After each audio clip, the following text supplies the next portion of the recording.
edge of the cliff, overlooking the sea, sits a gray stone mansion, weather-beaten by the storms of several decades. To this mansion, Gilbert Durant brought his bride, Lucia. That was 4 years ago. Gilbert and Lucia were quite happy until a year ago, when Lucia's half-sister Beverly came to live with them. Gradually, something began to happen.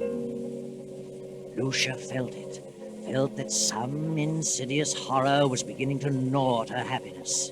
She began to know that Gilbert's ardor was beginning to cool. He became more absorbed in his writing. Then she felt the cold clamminess of the great stone structure creeping about her, clutching at her heart. Anyone who saw her could tell that fear was growing in her mind, a fear of something which she could not or would not explain. One evening, Lucia, having excused herself at dinner, tossed on her bed in a fretful sleep. No. Don't. Get away from me! Mrs. Durant! Mrs. Durant, what's wrong? Oh, Benson, come in. Well, what on earth is wrong? Why were you screaming? Oh, Benson, I must have been dreaming. It was horrible. You're white as a ghost and shaking like a leaf. Yes, I know. Oh, Mrs. Benson, I can't stand it. It's driving me mad. That makes the 4th or 5th time I've dreamed the same thing, the same in every detail. I've never heard you scream before. No. Oh, that's probably because... What? Oh, it always comes a little closer to me. Tonight it almost reached me. It? What do you mean? I don't know what it is. It's a figure. A human figure, but I can't tell whether it's a man or a woman. It comes through that door and walks slowly across the room with its arms outstretched, reaching for me. Are you sure you were dreaming? Now that I think of it, it isn't like a dream, an ordinary dream. Its reality seems to carry over even after I'm awake. That's what's made you so ill. This dream, if it is a dream, means something? Is that what you think? It's a premonition? Perhaps. What time is it? 9 o'clock. Where's Gilbert? Your husband went horseback riding over an hour ago. Did he go alone? Your sister went with him. Beverly? Why didn't he ask me to go? Well, you've not been yourself lately. Not been feeling well. Yes, of course. Well, if you're feeling better, I'll go back to my room. Mm-hmm. Oh, yes, I'll be all right. Thank you, Miss Benson. Good night. Good night, ma'am. Beverly. Gilbert.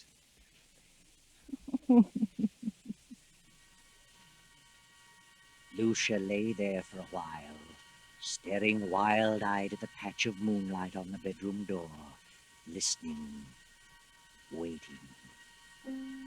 Then, as the clock struck 10:30, the door opened, and a figure stepped into the room and moved noiselessly through the moonlight to Lucia's bed. Suddenly, Lucia opened her eyes. Gilbert, don't! Lucia, what's wrong with you? What are you doing in my room? I just wanted to know how you felt. How long have you been standing there? Oh, just a few seconds. I was dreaming, I guess. When I woke up, you startled me. Why were you yelling, don't? I don't know. I haven't the slightest idea.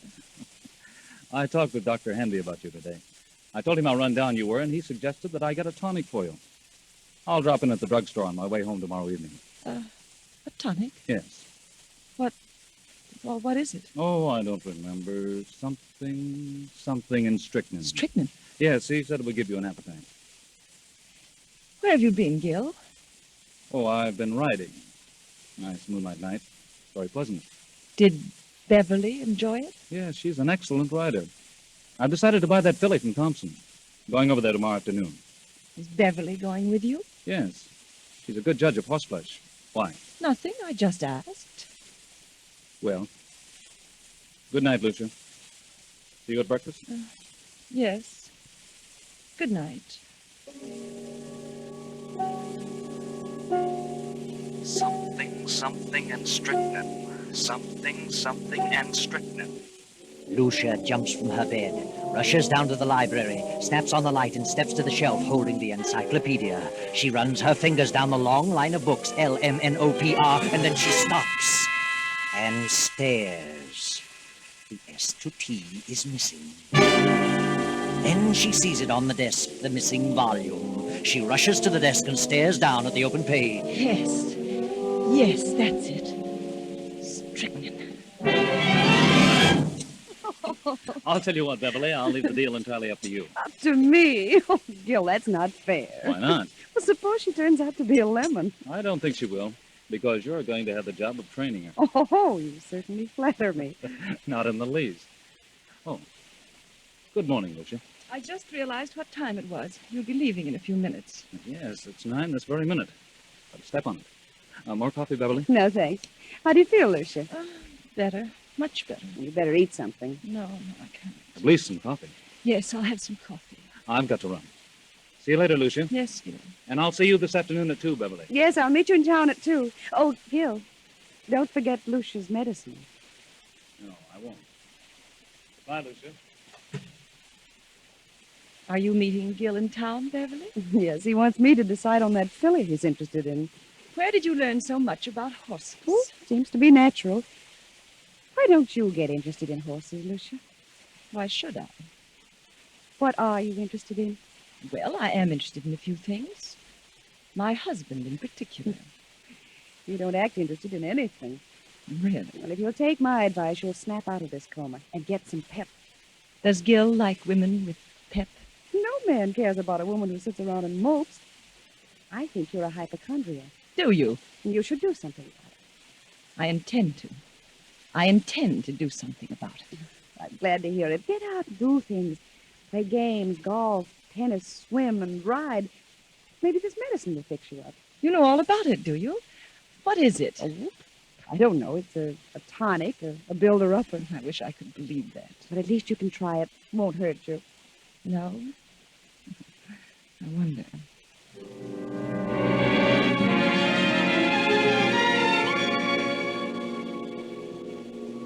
Oh, come in, Dr. Hanby.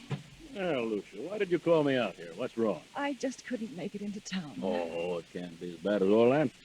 Did Gilbert talk to you about me yesterday? I saw Gil for a few moments at the club during lunch. Said you were run down. Did you give him a prescription for me? Oh, never do that until I've examined the patient. You didn't give him a prescription. Well, no. What did you suggest for me? Oh, I don't know. Mentioned a few tonics he might get for you. Spoke of beef iron and wine and sherry and egg and... I don't remember what else. Then you mentioned nothing specifically. I don't think so. I see. Now, what seems to be wrong with you, Lucia? I don't know exactly, but something has been happening to me that, well, frankly, I'm afraid I'm losing my mind. We all feel that way at times. I'm serious. Things happen to me in the night. What sort of thing? At first I thought they were just nightmares, but when you have a nightmare, you wake up and the fear is gone. You realize the truth. But this vision that comes to me haunts me through the waking hours as well. Vision? Something, I think it's a person, comes through my bedroom door, comes toward my bed with outstretched arms as though it intends to strangle me. Each time it comes a little closer. And my fear is that eventually it will get to me before I wake up. See.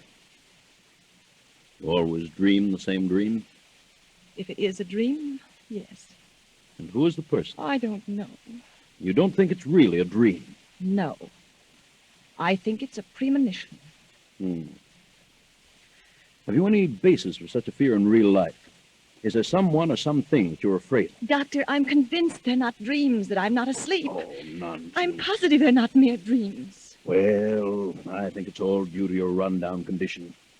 You probably don't sleep as soundly as you should, so you transfer sounds in the night to dreams and nightmares. That's exactly what I mean. If I'm only half asleep, I may be transferring actual movements and sounds into dreams. In other words, if someone slams a door in the night, I may half hear it and attribute it to a dream. Yeah. All right. But then perhaps I'm not dreaming. Don't you see? I think you'd better come into town and have a thorough physical. You mean a checkup by a psychiatrist? Oh, I may have someone help me. It's the usual thing, you know. Oh, Dr. Henry, I'm so frightened. No. Everything's going to be all right. I'm afraid. Afraid that I'm going to die. That someone is trying to kill me. Oh, you're not going to die. That's ridiculous. I'll call you and make an appointment. That's better. Very well. In the meantime, try not to think about it. Keep your mind on the brighter side. Yes. I'll try. All afternoon and on into the evening, that awful gnawing of jealousy and fear occupied every moment. Gil and Beverly. How could they do such a thing? And how far will they go to get you out of the way, Lucia? Will they stop even at murder?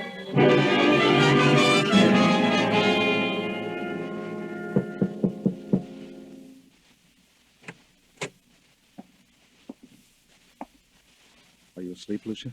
No, I'm not asleep. How are you feeling? I seem to have developed a headache. Have you eaten anything today? No, I didn't care for anything. Well, this will help you. Better take a dose now. I'll measure it for you. What is it? Why, it's the tonic. Did Dr. Hanby prescribe it?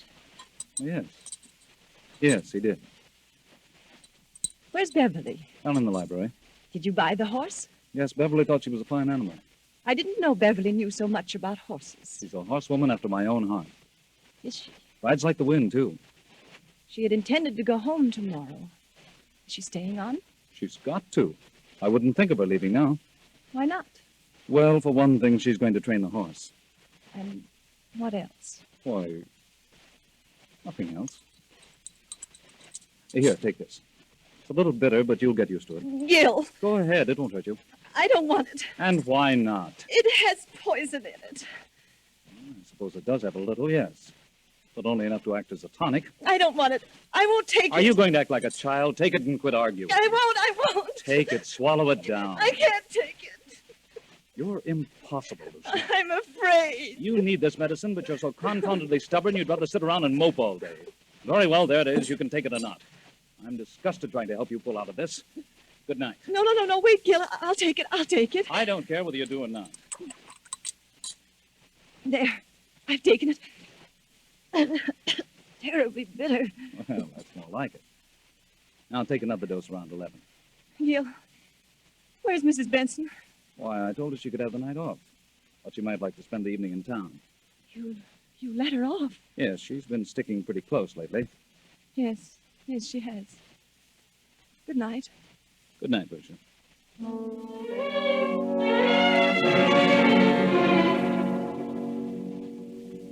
What's wrong, Gil? You look upset. I am. Lucia didn't want to take it. No? Why not? She's afraid of medicine. What are you going to do? She finally took a dose of it. But if I know her, she'll never take another drop. She's got to take it, Gil. You've got to figure out a way to make her take it. It can't be disguised. It's too bitter. Try something else. I'll try and coax her into it again. Isn't there something that tastes more pleasant or something you could put in milk or orange juice? I don't know. Well, I'll find something. Of course you will. You've got to. She's... Wait a minute. There's someone listening outside the door. Oh, sir. Well, Benson, what are you doing standing here in the dark? Why, I was just going upstairs to see if Mrs. Durant wanted anything before I went out. I see. By the way, I'm staying home for a couple of days, and I thought that since you've been staying so close to the job, you'd welcome a few days' leave. Leave? Why, yes. But Mrs. Durant may prefer that I stay. I think you'd better take a little rest yourself. You needn't come back till Friday. But I don't need a rest. You come back Friday. Yes, very well. But that night, for once, the good Mrs. Benson disobeys orders. A few minutes before 12, she returns to the mansion. No lights are burning. So she makes her way quietly through the back entrance, slips up the stairs, and taps lightly on Lucia's bedroom door. Mrs. Durant? Mrs. Durant? Then she turns the knob, opens the door, and snaps on the light. Mrs. Durant, are you here? Then Benson steps quickly toward the bed. The bed is empty, but a horrible sight meets her eyes. Blood! Blood all over the bed. Oh.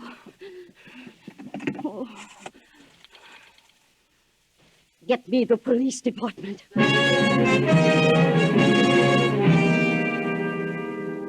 All right, Mrs. Benson. Now just calm down and tell us what happened this evening. Well, earlier in the evening, Mr. Durant told me that I could have the night off since I'd been staying close to Mrs. Durant for some time. And then later he said he decided to let me off until Friday. I didn't want to go, but he insisted. Was there anyone else in the house? Yes, Mrs. Durant's half-sister, Beverly. Did you leave the house? Yes, but I sneaked up the back stairs and told Mrs. Durant I'd be back about midnight. If you had till Friday, why did you come back at midnight? Because we were both frightened. Of what? Well, Mrs. Durant had been having premonitions that someone was trying to kill her. Who was trying to kill her? She didn't know, but she was terribly frightened. Is that all? No. Her husband tried to get her to take some medicine he had brought home. She refused, and he got angry. How do you know he was angry? I heard him talking about it to Beverly. They were in the library. And he told Beverly that Lucia was stubborn. Beverly said that he'd have to think of some other way. Did Mrs. Durant suspect her husband and Beverly of trying to do away with her? Yes. Yes, she did. She was convinced that Mr. Durant and Beverly were in love and wanted her out of the way. I see. Well, so you came back tonight because you anticipated that something was going to happen. Yes. The house was dark, so I came up the back stairs, knocked on her door. When I got no answer, I came in, turned on the lights, saw she was gone, and then I saw the bed all covered with blood. She wouldn't take the poison, so they did it another way. That's what they planned in the library. Where are they now?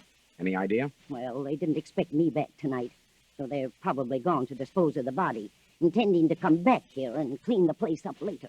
I see. Anybody else know about Mrs. Durant's fears? Yes, she talked to Dr. Hanby. I called him right after phoning the police and told him about it. He knows. Dr. Hanby, Captain Blake. What in the world is the meaning of this? From all indications, Mrs. Durant has been murdered and the body disposed of. Doctor, I understand Mrs. Durant told you that she was afraid that something was going to happen to her, that she was going to die. Who told you that? Mrs. Benson here. I see. Well, she did call me in this morning. She'd been having strange dreams. Premonitions, she called them. I called them hallucinations. Who do you think it was? Well, she couldn't tell whether it was a man or a woman, but someone was always approaching her bed with outstretched arms, trying to choke her. Do you think it was more than a dream? She was a sort of hypochondriac. I asked her to come into town where I could give her a thorough examination.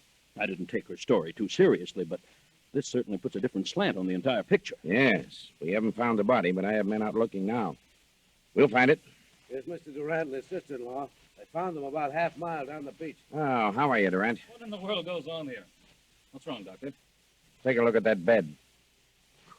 Lord. What happened? Lucia. Where is she? We thought you might enlighten us on that point. What do you mean? Where is she? Is Lucia dead? Oh, Gil, What happened? We think your wife has been murdered. Murdered? What are you doing here, Mrs. Benson? I thought you were gone till Friday. Why did you tell her to go until Friday? Why, I thought she needed a rest. She'd been having long hours. Where is Lucia? Where have you and your sister-in-law been? Why, I slipped upstairs and saw Lucia was asleep, so we decided to take a little ride down the beach. It was still early. Didn't take anything with you? Certainly not. what do you mean by that?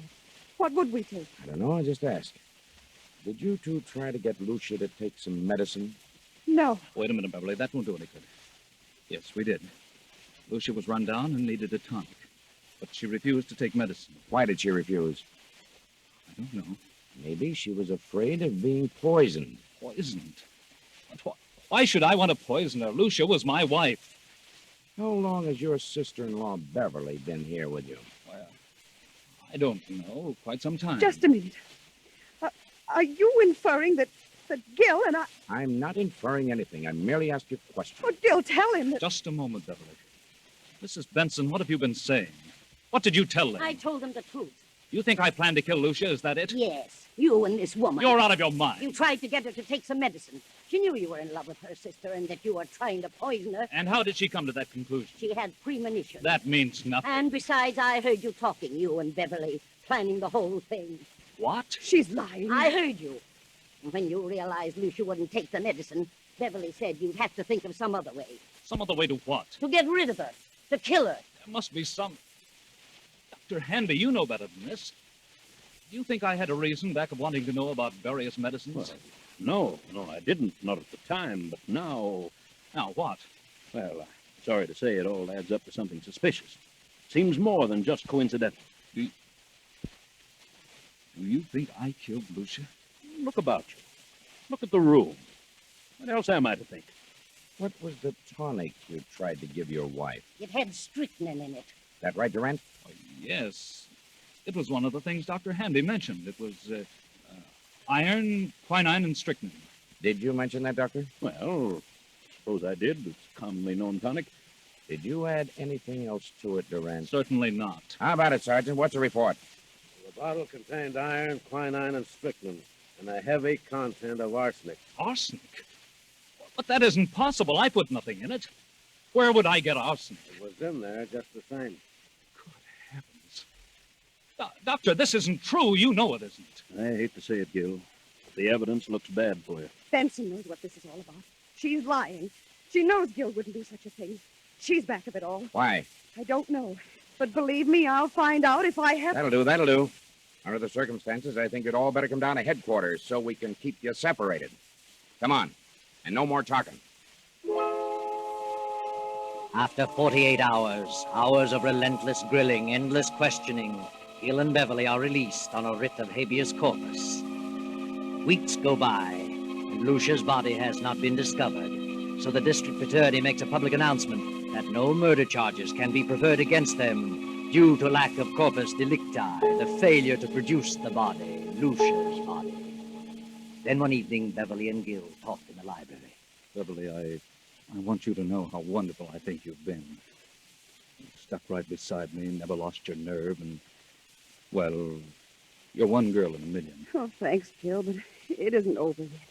They won't stop their search for Lucia's body, and if they find it, we haven't a chance. I know, but what can we do about it? Well, why couldn't we leave the country? Together? Not necessarily. They'd be sure to follow us.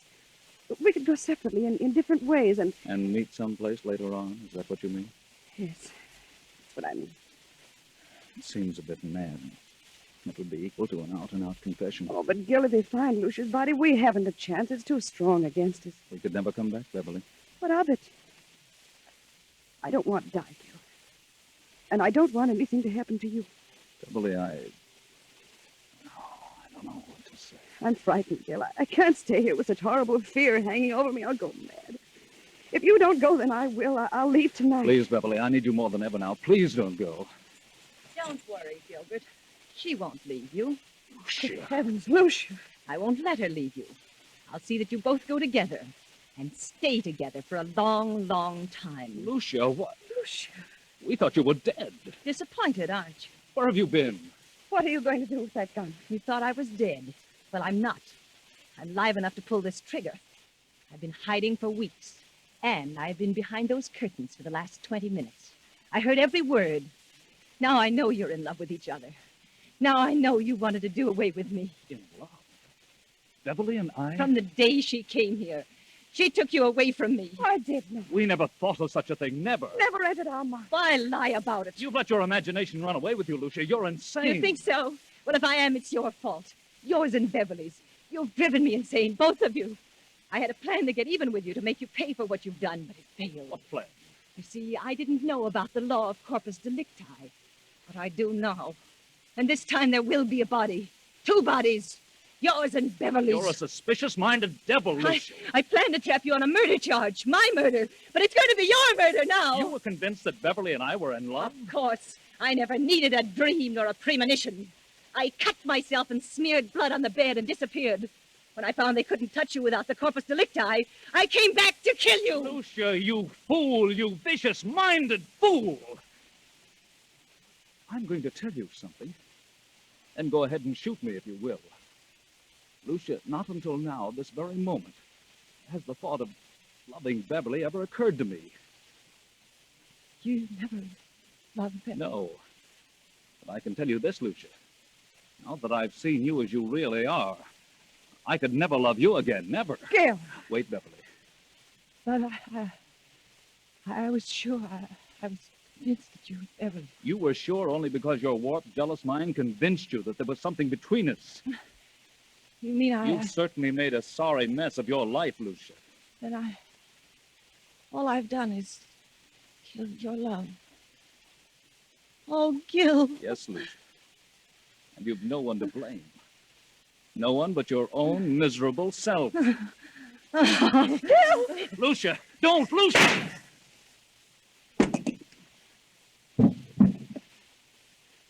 Oh, Gil. Yes, Beverly. But it's probably the best thing for her and for us.